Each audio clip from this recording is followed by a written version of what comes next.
سلام دك عدي كم يتخونوا هنوكي كالغاري لومي حنت نوح زبلت فيديو خريكمي ذا فيديو ديبورا غواليز قبرتو نمنتا يزي امصيو غوالي سلازخونه تايخونت ديبورا اربعه مسارات نغارات كزارب لز دلخو نغارات سلازلويو نزيان كاني تغلصا تا فيديو تغلصا ابرام عمت ناي موداتا ممرات عمت اندي حجي مصنعته صحف اقربكا نتي صحف اقربكا مالت برزنتيشن تغبرو لك اندي نسو زغبرتو افتر برزنتيشن زغبرتو امصيو زلو انت عينت صقامات كم زلو بزخبابي بيت تمرتن ممهرانن تمهارون زلو صقامات بخميك فتحهم زخل زقربتو مصنعته صحف ወይ ኻኒ እንታይ ቻሌንጅ ከም ዘለና ያተሪያው ግን ቅድሚኡ ግን ሓንቲ ነገር ክዛረብ ሎክ መናእሰይና ከዓብዩ ከለው ኢቭን ንሕና እውን ባዕልና ክንነብር ከለና ነዘን ኣርባዕተ ነገራት ፕሊስ ነስተፍለለን ቀዳማይ ትምህርቲ እዩ እዚያ ኩሉ ሻዕ ንዛረበላ ነገር እዩ ንነብሮ ናብራ እዩ ትምህርቲ ማለት በቲ ክትሰርሖ ትደሊ ሞያ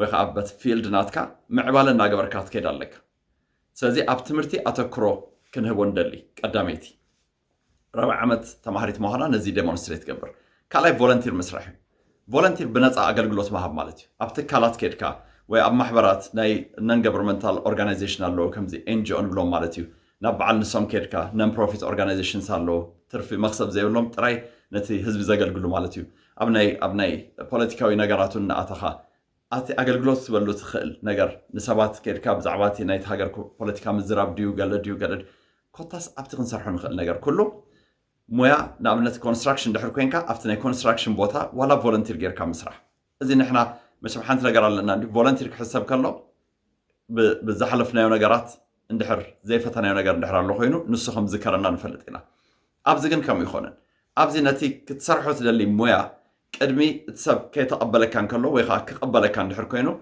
بنص اتيخا لممد تغبر موني كي الا موخانكا ابو تمسكر شو كيركا كالكيركا كسرح خليكس بالكلها already نتكلت كم زلكا زيرئك ديبورا ابناي ايموجوز بحال تكال ننوح غزي ولا بكالوت انتكالات نوح غزي فولنتير تقبر نيرا ناتمهرت فولنتير تقبر نيرا قلعو كعصو خصاوت خلو مسام فولنتير غيرا بنصا تحلو لهم نيرا وي قال كال كم عينت سراحت تصرحوا بزح نغرات نيرو اذا كاليتيا سالساي ابتناي هاجر ابز حج زلنايو بوليتيكاوي اكيدان فلطينا لايك تي نايز عادي ديموكراتس بحال ديو ولا كونزرفاتيفز بحال ديو ولا قال ديو ابتي زلو كونديشن كن اتيا نغرات تريت دلي كم منسي مالتي منسيت مس بوليتيكاوي اخباتات كله خلو سغاب اوتوا خديوم فلاي غبريوم مالتيبل تايمز كماني فلاي غبريوم ابز عد زلو اخباتات نحرالو تباهيلو مناسي كبلو زخلو بايتا نحرالو كل شي اخيدات تسمع نات حسابات تغلصه كيدات الزاربيا قوت الزاربيا ازي لممد ناي كافت فولنتير تغبرو زنبرات وي خا بنصا تغلغلو زنبرات ناي مزراب ناي كومونيكيت مغبار كلتا طريات كاوطريا حجب زي وصيا خاني كم نيشتي جميرو تي وصيا حسابك مغلصو بحال كلو وصيا ناي مغلاص كلتا خاني ازلو معانت تريو فيديو كميغرا نفسات تغلص الله تريو خلهم مرآيناتن كلايو alright سالساي اب امنت مالتي افتي تامنلو زلا امنت نسا بطعم صنعتي and dedicated like معتوي بايبل لايك بتهدق سنه اب بيتكريستيان بمزمور يتغلغل افتناي مزمور اغلغلوت فصيما ايتقاساسنه بليدرشيب اف ليدرشيب تصرح خلا مس مسارحتا مس ازلوا مالتي ليدر تقوم كلا sometimes كاب محيا لا استلع لخماني بزح كونفليكت فطرلو وانات الله كساب كندو كخون زلو ነገር እዚ እንድሕር ተዘራሪብና ክኸውን ኣለዎ ብዝብል ማለት እዩ مش اب نعبخات كير كلها نمعبركات كير كلها بزح كونفليكت قال كان دي وشتي قال تغاغيها قال خا تعريها كن اذا كله تقبرو كن اتي اب اند داونز بها نغرات تحلف منسيا مالتي اب سوشيال لايف بطعمي خطفته اب سوشيال لايف اجين بليز زي حنت نغر تردو كم سيمبول يمز ازلو ديبورا بزحات مناسي لونا كم عينت مناسي لونا نزيم سبات ندحر امصينا يمون دحرينا بزح كنحغو سلمنا ما حازوتا قسينا خالي غزي ما مسترخ بنا غزي خنمصنا ግን واتساب سوشيال لايف كتري اخلها مسابات زلوا كوميونيكيشن مسابات زلوا ركبات ولا بارت تايم سرح تسرحها افت تسرحلو زلا كم يتفتايس كم زخانات ري خلها ازي نمناسينا كتبابع زخل بايتا يلا حسبي بليز رايوامون ذا فيديو رايواموني وي خاني اندحر تغرينيا نزاربو طراي سغا عبزي اندحر اخيلنا نتوم دقنا كن نتنا انجلش بارت اربعه زلا بارت مالتيو اريهم مورار حبو بزي منفس كتنغروم سلاز دلخيو اب كله محبراي غدات ديو ኣብ ፖለቲካዊ ጉዳያት ናይቲ ትነብረሉ ዘለኻ መሬት ድዩ ኣብ ቮለንቲር ኣብ ምስራሕ ድዩ ስራሕ ኣብ ምስራሕ ድዩ ትምህርትካ ምንፋዕ ድዩ ኣብዚአን ኩለን ኣብነታውያን ዝኾኑ ደቅና እናምፀና ኣብዚኣ እንድሕር ርኢናዮም ፅቡቅ እዩ እዚኣ ዓዲመኩም ኣለኹ የቕኒየለይ ሄኖኬ ካብ ካልኹ ባይ ዘ ወይ ልዕሊ 80 ሚእታዊት ናይ ዲቦራ ምዕባይ ፅልዋ ዝገበረትላ ሰላም እያ ፅልዋ ዝገበረትላ ሰላም እያ ሰላም በዓልቲ ቤተይ ማለት እዩ ንሳ እቲ ክሬዲት ትወስድ ኣብቲ ናይ ምዕባለ ኣብቲ ናይ ምክትታል ድዩ ኣብቲ ፎሎ ኣፕ ምግባር ድዩ ኣብዚ እቲ ቀዳማይ ፖዚሽን ትወስድ ሰላም እያ ትኸውን ዘላ ንምንታይ ወል ኩሉ ነናትሎ ኣብዚኣ ግን እቲ ክሬዲት ንሰላም ኩባይ ቴንክ ዩ ሶ ማች ብጣዕሚ ዝፈተኩም ሰሰናይ ንዓኹም እንድሕር ዳ እዚኣ ቪድዮ ፅቡቕቲ ኮይና እንድሕር ረኺብኩማ ከዓኒ ላይክ ምግባር ከዓ ንተሓባበሪና ሕጂ ሼር ምግባር ከዓ ፅቡቅ እዩ ብዙሓት ሰባት ይብፅሓዮሞኒ እስኪ ነተባብዕሉ ዶ እዚ ኣብታ ናይ ምትብባዕ ሊስት ክነእትዋ ኢና ኣብታ ናይ ኤዱኬሽንን ናይ ምትብባዕን ሊስት ክነእትዋ ኢና ቴንክ ዩ ሶ ማች ብጣዕሚ ዝፈተኩም ሄኖክ ካብ ካልጋሪ I have to talk. So there'll be an awkward moment where I was on sabbatical last semester, and everyone likes it when I tell people what I was doing while I was not on campus. So I'll do a little bit of a talk about a manuscript I'm working on. But the way I want to run this symposium is I'd like to keep it fairly informal. Deborah has roughly about 20 minutes, half hour, but if you folks want to talk to her about her project, don't worry. About we can go as long as we want. People are always forced to listen to me, and Deborah's been working for almost 2 years on this thing, so that she can take more than her 20 minutes for all I care. Right? So with that, I want you to give her a hand and welcome up, and please do.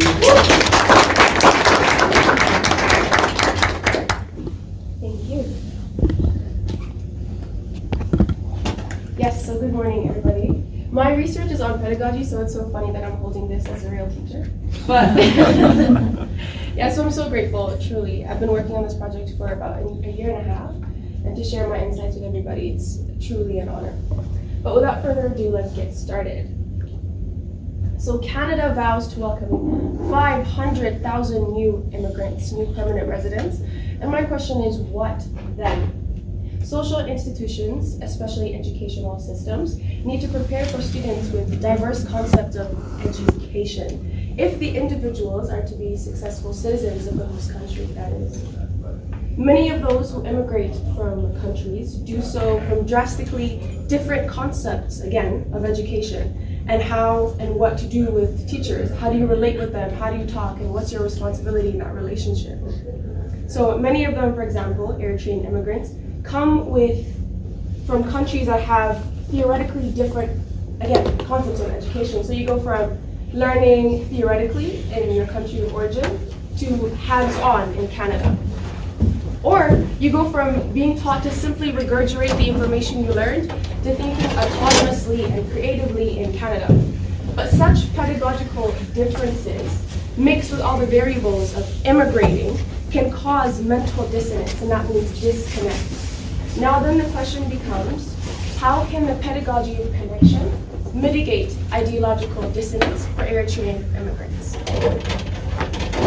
Before we continue, let's break down two really big words. So you have pedagogy, that's the method and practice of teaching. And then ideological dissonance. So a dissonance is an inconsistency in the way an individual conceptualizes a thing and how it experiences it. Educational institutions are instrumental in the enculturation of ideology, which enables immigrants to have the knowledge necessary to navigate the self in the host country. Given the significant role of education in self-navigation, pedagogy of connection can alleviate such dissonances. So there are two ways that pedagogy of connection is discussed in the literature. One is in terms of positive effect of teacher-student relationship on students' academic success and the outcome of the student. And the second is a pedagogy that incorporates multicultural learning resources to support the transition of the new immigrant. Without the ability to perform mental functions such as decision-making informed by one's ideology, the individual goes into a self-representational link. When the individual is in this state, there is little connection between what is happening and what they are to do with it. Multiple occurrences of a self-representational blink ruptures the process of identity construction. This can be detrimental, creating a disparity between the goal the individual wants to achieve and how they can actually achieve it. Research shows high psychological effects such as post-traumatic stress and anxiety in immigrants who experience a self-representational blink and do not have the means to construct goals in the host country. Images or role models, however, serve as resources to construct an ideal self, to construct a goal, ultimately helping the individual achieve such goals. The place, though, where they can explore who they want to be is in large institutions like the educational system, where they encounter various types of people and learn various types of lessons, which ultimately helps them decide who they want to be and how to achieve it. So what are scholars saying about pedagogy then, specifically pedagogical relationality? Positive connection with your teacher increases motivation, especially in immigrant students, to achieve success.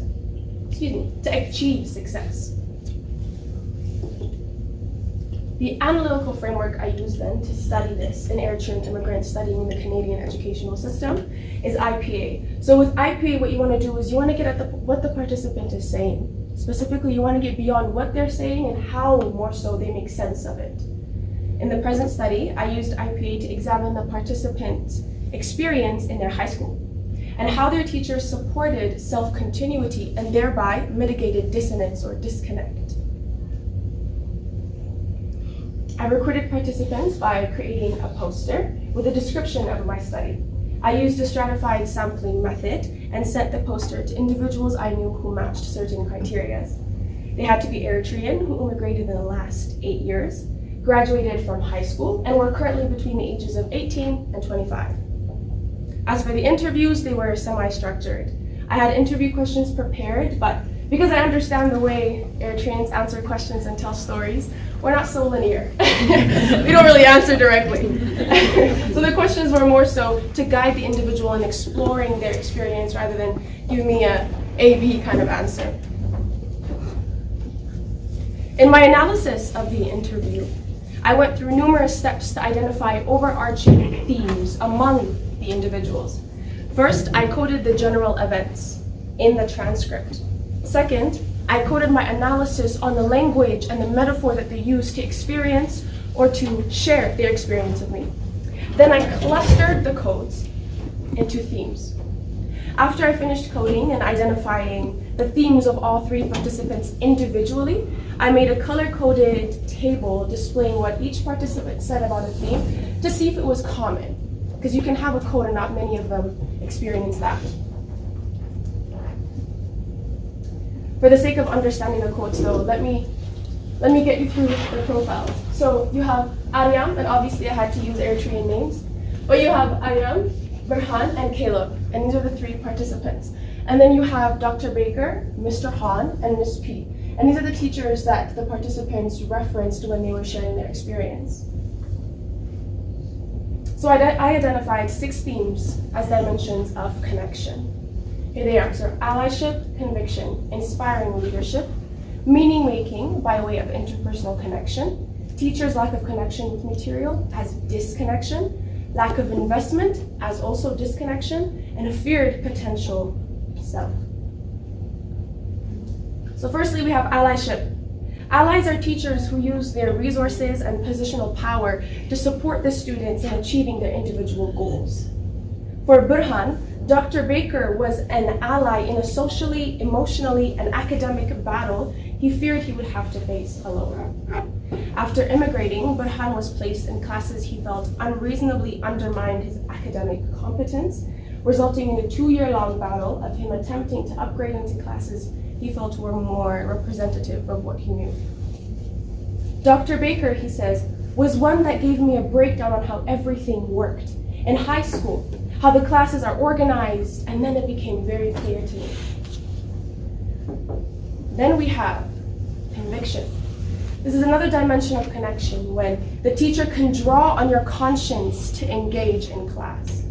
In reference to Mr. Han, Caleb shares, he makes you sit in the front row. He smiles at you, and you feel ashamed to use your phone, so you put it down.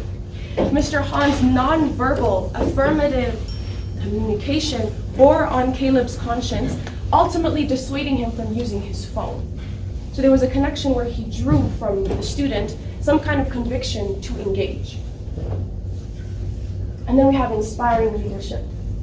Ariam shares that after immigrating to Canada, she is and was inspired by her ESL teacher, Dr. Baker.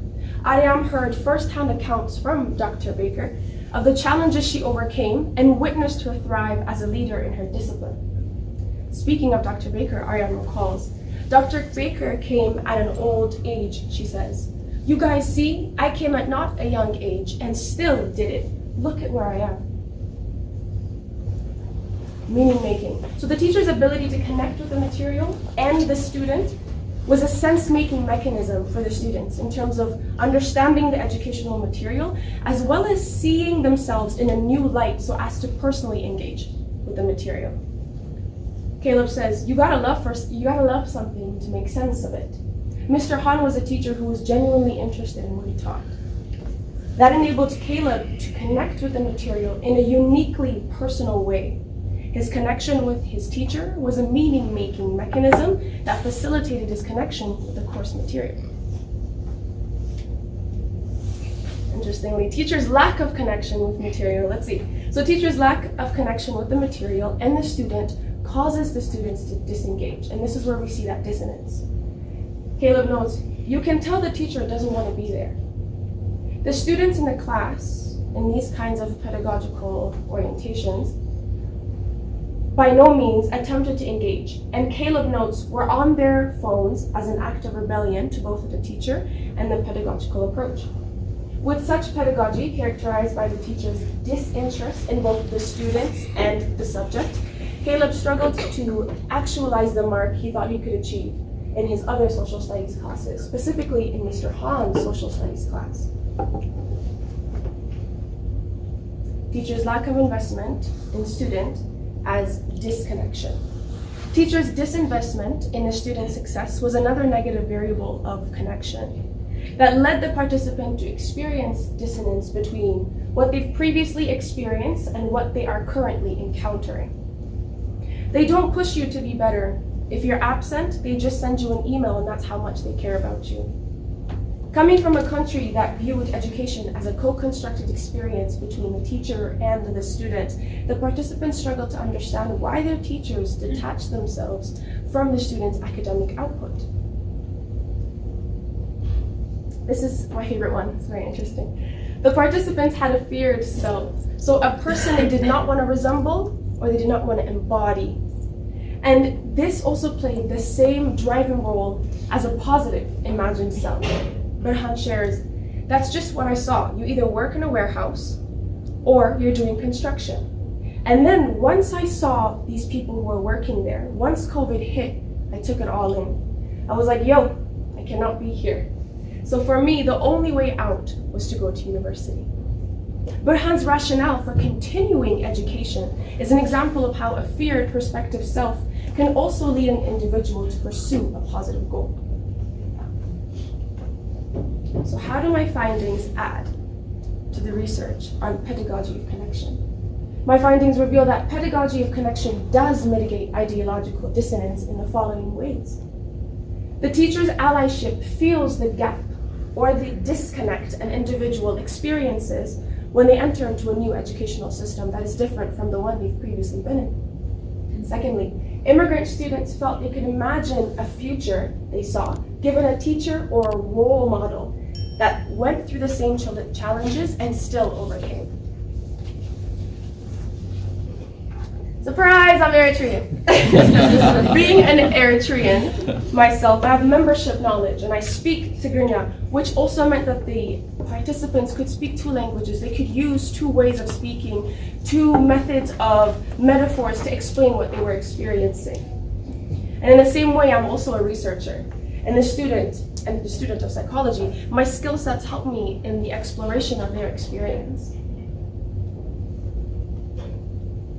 few limitations. One of the notable limitations in this study is that I did not interview teachers on how they perceive pedagogical connection impact student academic success. And secondly, my sample size was small. I had 3 participants. But having more, around 50 participants, would have helped me get a comprehensive look into the role of connection on various types of immigrants. However, given the time limit, it would not have been feasible for me to analyze accounts of 50 people. I would very likely misrepresent their accounts, which is fundamentally unethical. Now, there are 2 ways that educational administrators can incorporate pedagogy of connection. One is to incorporate multicultural learning ways so that you can transition the student. Or second, you can educate teachers on the positive effect of relationality. Tell teachers what their role means beyond teaching analytically and what their relationship does to the hearts of their students. As for future direction, a study on the long-term life outcome difference between students in school environments that utilize a pedagogy of connection, either ways, and a school environment that does not, would nuance immigration literature. Essentially, what is the effect of using a pedagogy of connection throughout your entire school? And what does that mean for life going forward for the student compared to not? Now it is your turn. What thoughts and reflections do you have? It can be from your experience and it could also be from your discipline.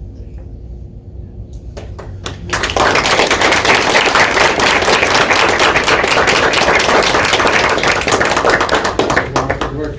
Folks, we have a question and response kind of time, so feel free to ask questions in a polite way that involves. When people ask questions, it's a long story that has no question mark at the end.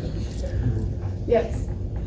I 50 people. Yeah. How is that?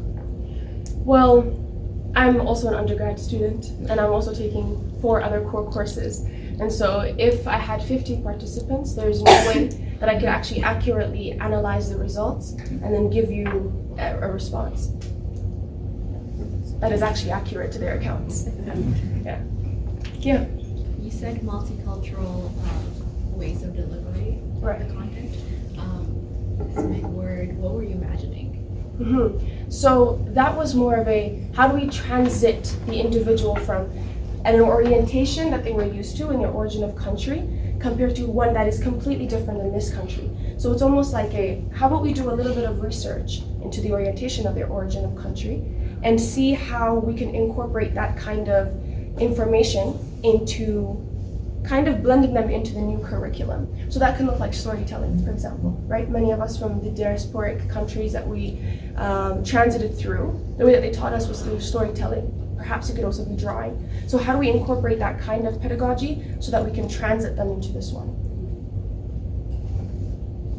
Yes. This is more of a personal question, but could you talk about how you came to this project personally and what was kind of the driving force to look at the K-12 system and the experience at Eritreans? Mm-hmm. Well, firstly, I am Eritrean, and so I was looking. Right. I was looking at my experience in my high school, and I was thinking about my basketball coach and how much of an impact she had on me.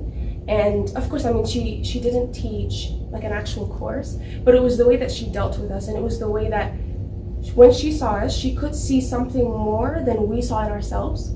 Because at that age, and specifically in the school that we went to, I mean, success wasn't really a possibility, or it wasn't something that you could imagine, but she saw beyond that. And so coming into university, to be honest, it was trying to understand why she saw so much in me. And so me being curious enough to go, okay, let me see if university works out, like let's just see, because I saw that she could see something in me.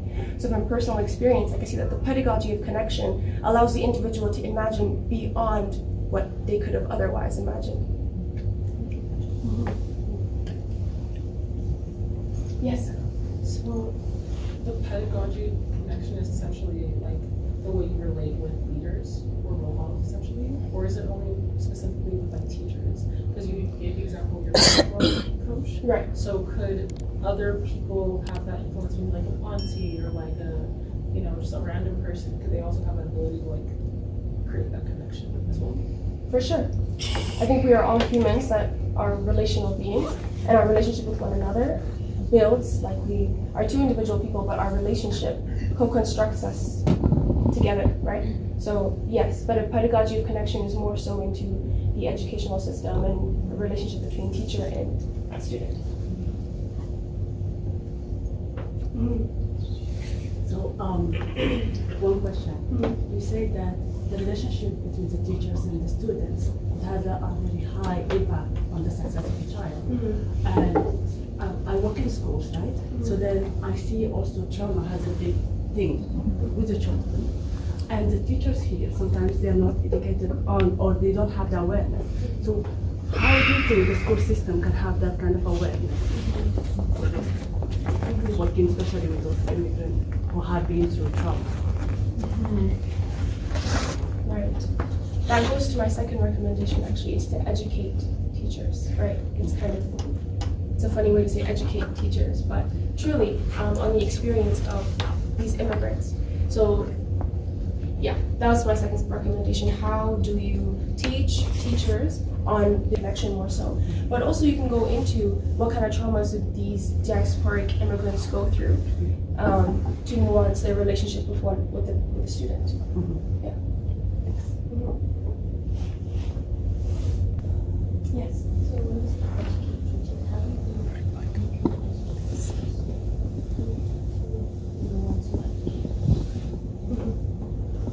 That would go, I think, to the administrators.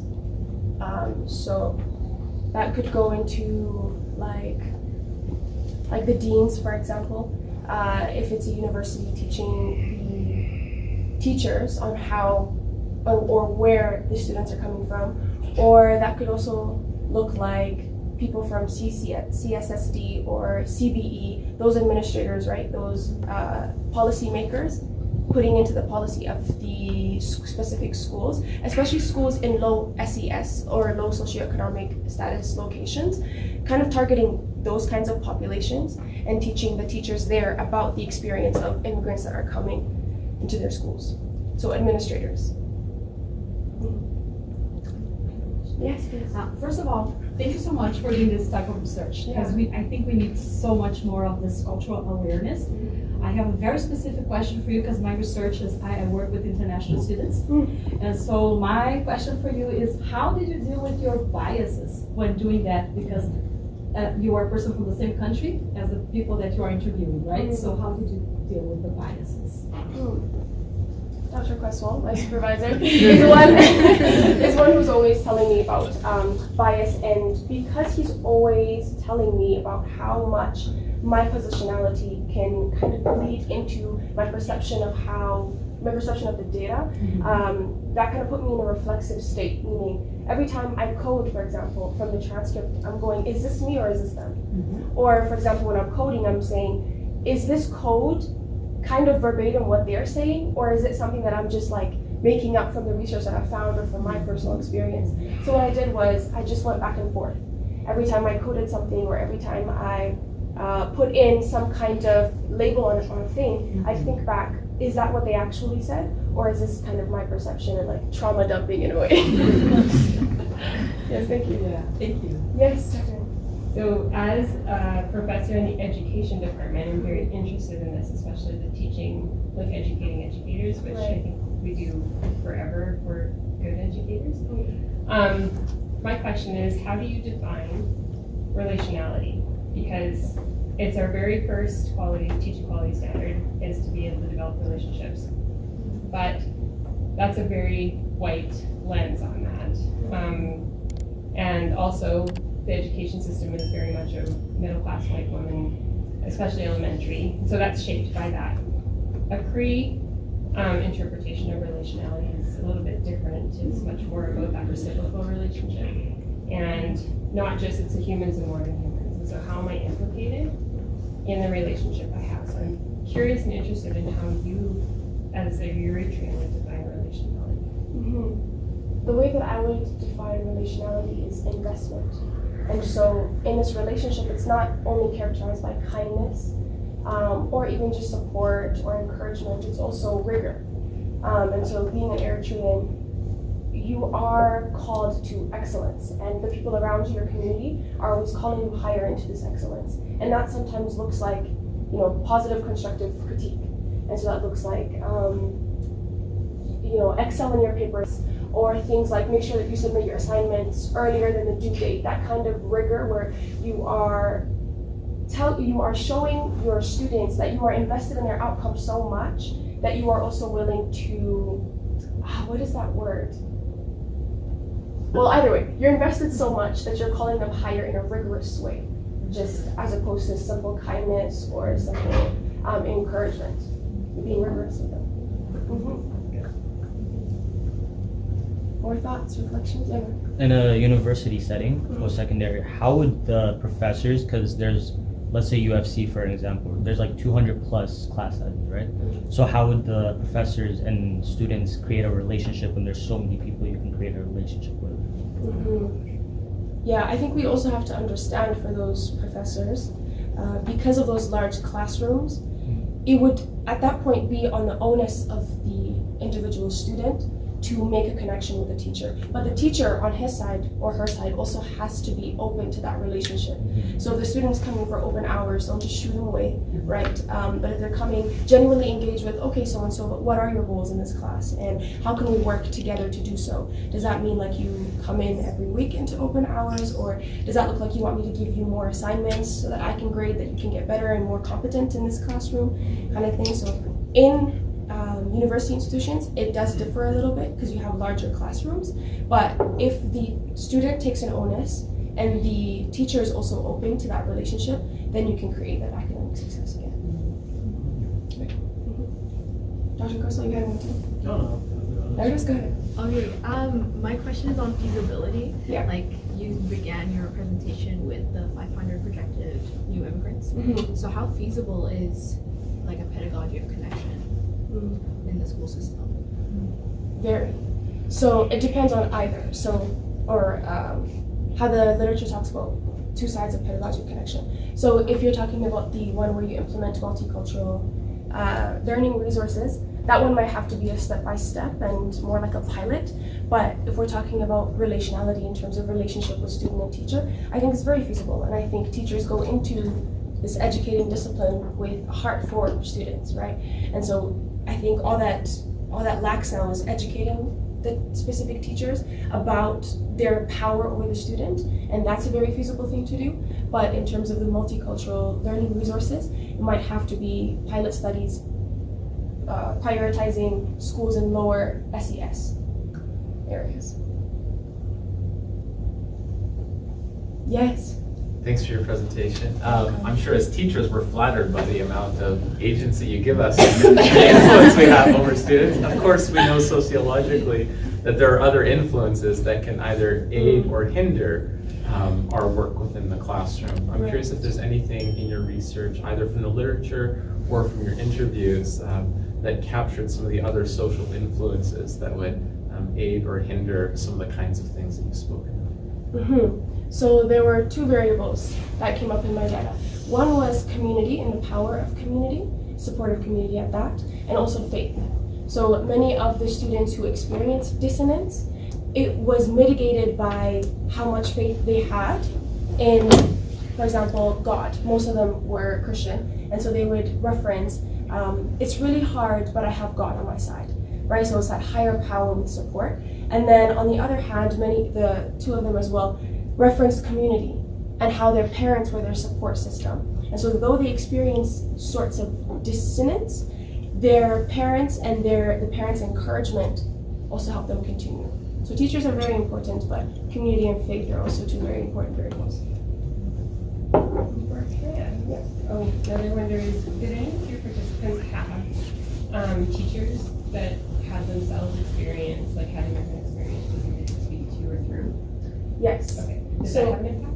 Oh, absolutely. And that was the inspiring leadership slide. And so what Ariam talked about was a teacher that, her first ESL teacher, and her first ESL teacher is actually a doctor, or she has a PhD, and went to that specific high school with the intention of inspiring other ESL students. And her immigration story is that she came at an older age, and though she has an accent, is extremely proficient in English literature. And so I am looking at that, going, okay, I also have an accent, but I guess I could also be proficient in English with this accent. So her immigration story, Dr. Baker, really inspired others as well. Yeah. So it might be out of the context, but do you think this works only for Eritreans? Or do you think this works for everybody? The study that you just did. I think it works for everyone, especially relationality. I mean, belonging is a fundamental need. So I would love to see more research on other ethnicities as well, but because as humans, we have a fundamental need to belong and to have relationships with other humans, I think it can also span all the ethnicities.